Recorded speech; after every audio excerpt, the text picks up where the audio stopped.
welcome back to our video lecture series on course title Fluid Mechanics 2. In this lecture, we will discuss some numericals based on our previous discussion. What we have discussed previously, we have derived the equation for the force exerted by the jet of fluid on the stationary object, and we have completed our case number 1. So we will solve one or two numerical on that. Before that, we will just revise all our discussion what we have discussed previously. The first discussion we have started with the impulse momentum principle. What is impulse momentum principle? Which is given by force exerted by the jet of fluid or fluid in any direction. It's given by the rate of change of momentum in that same direction. So if my jet of water or jet of fluid is moving in x direction, and if I am calculating force in x direction, then f of x is given by rate of change of momentum in x direction, where the rate of change of momentum is given by change in momentum per second, that is given by initial momentum per second minus final momentum per second, where the initial momentum is given by m1 v1, final momentum is given by m2 v2, but we know that mass is constant, so m1 is equal to m2 is equal to m. So in that case I can simply write down as m multiplied by v1 minus v2 per second, where I can simply write down that equation as m per second, mass per second multiplied by v1 minus v2. What is mass per second? Mass per second is the mass flow rate, mass of fluid flowing per second, which is given by the equation density multiplied by area multiplied by velocity, what we have discussed previously. And by simply putting that equation at mass per second, what equation we are getting for the rate of change of momentum is rho a v1 multiplied by v1 minus v2. That is rho a v1 is the mass of fluid flowing per second multiplied by change in velocity.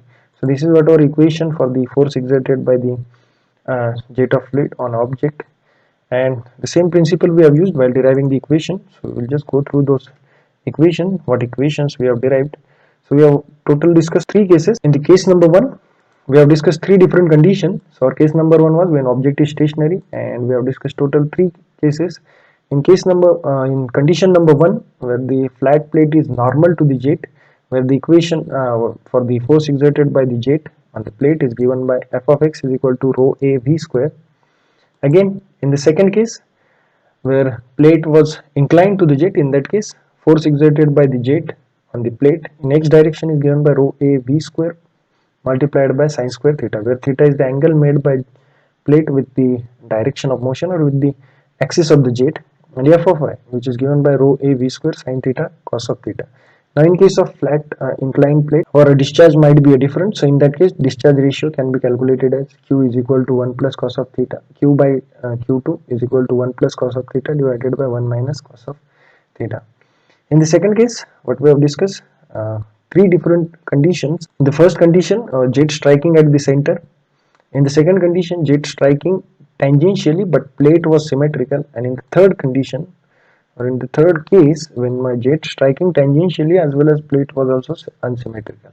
So in the first case, we have derived the equation for the f of x as rho a v square 1 plus cos of theta, and for the f of y it was minus f rho a v square multiplied by sine of theta.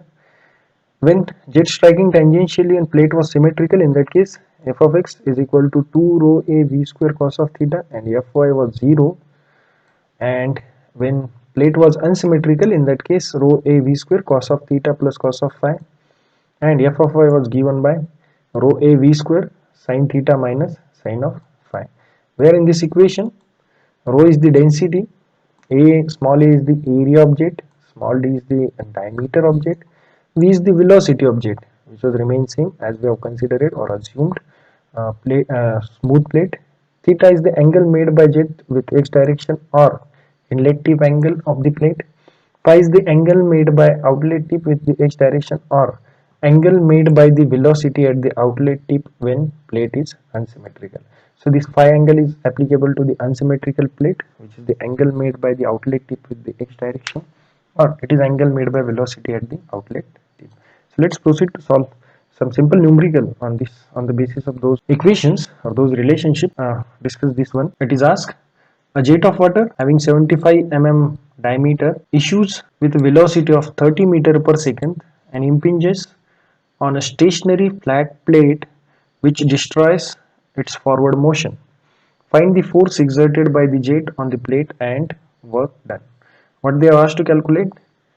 force exerted by the jet on the plate and work done.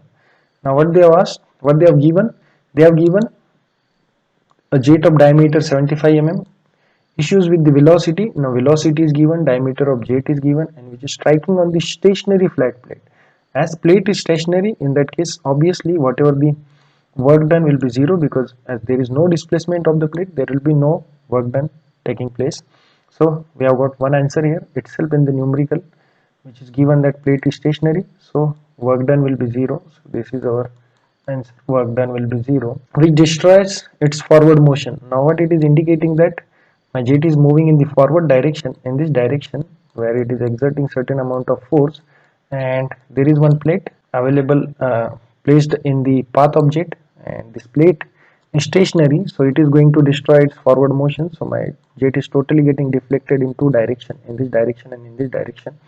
So obviously we need to calculate this f of x. Already we have calculated work done, that is coming as 0, which is given in the numerical itself.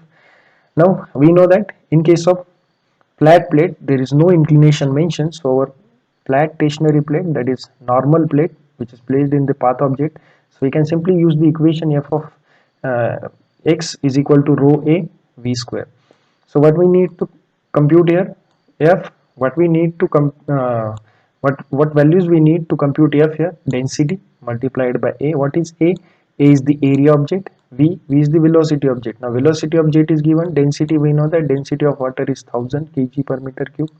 Remember that we always use this density as it is, kg per meter cube, no need to convert it. Again we need to compute only area of jet. How we can calculate area of jet? Diameter of the jet is already given, d is equal to 75 mm.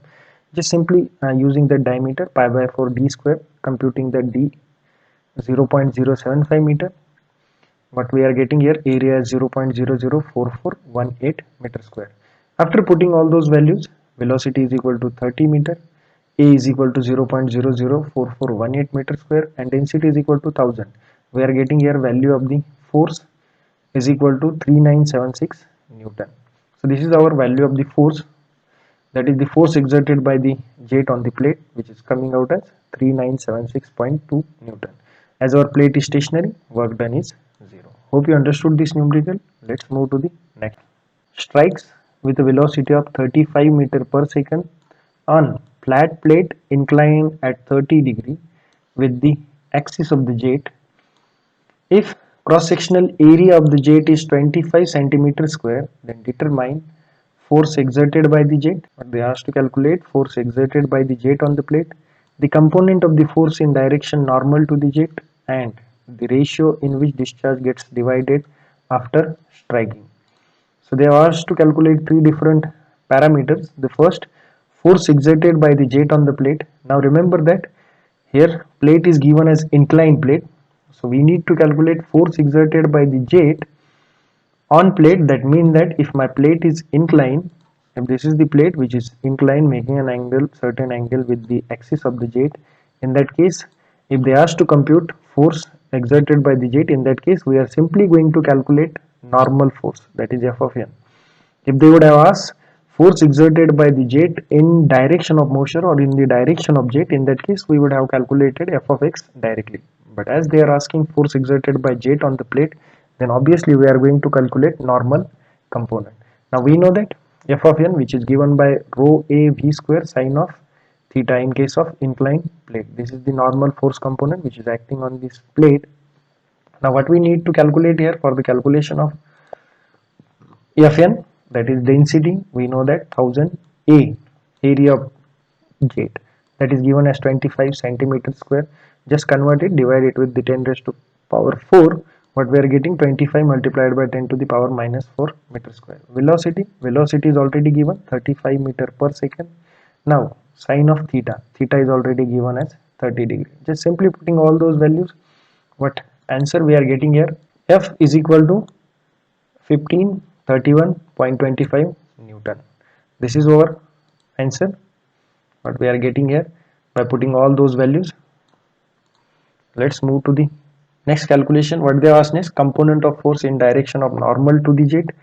Now what they are asked to calculate, component of force in direction normal to the jet. That means that we need to resolve this component and we need to compute that force which is going to act in normal to the direction of the jet. So this would be our component which is going to act normal to the jet.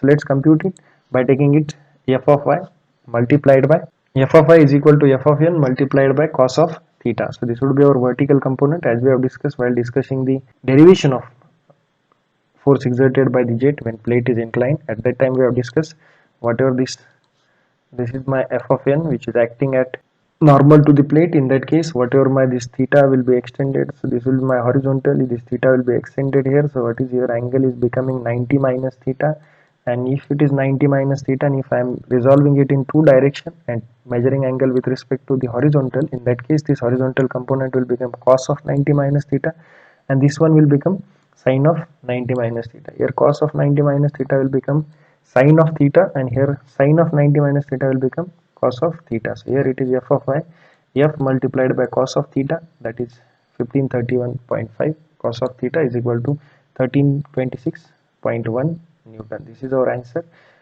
Component of force in direction normal to the jet. We have also calculated f of x. Even it was not asked, but we have calculated it. Another component which is acting in along the direction of motion, that is coming out as 765.625 Newton. Now last thing they asked to calculate the ratios in which the discharge gets divided after striking the plate. That means that Q1 upon Q2. We know that Q1 upon Q2 is given by 1 plus cos of theta divided by 1 minus cos of theta. Just simply putting value of theta, we are getting the answer as 13. So ratio of discharges Q1 upon Q2 is 13, which means that Q1 is higher and Q2 is lesser. What is our Q1 here? This will be our Q1 and this will be our Q2. Hope you understood those numerical and hope it would help you to understand those derivations and as well as formulas. We will continue with our next case when object is moving and what will be the force and how it will be getting calculated, that we will discuss in the next lecture. Those are the references which I have used while preparing my presentation. Thank you for watching.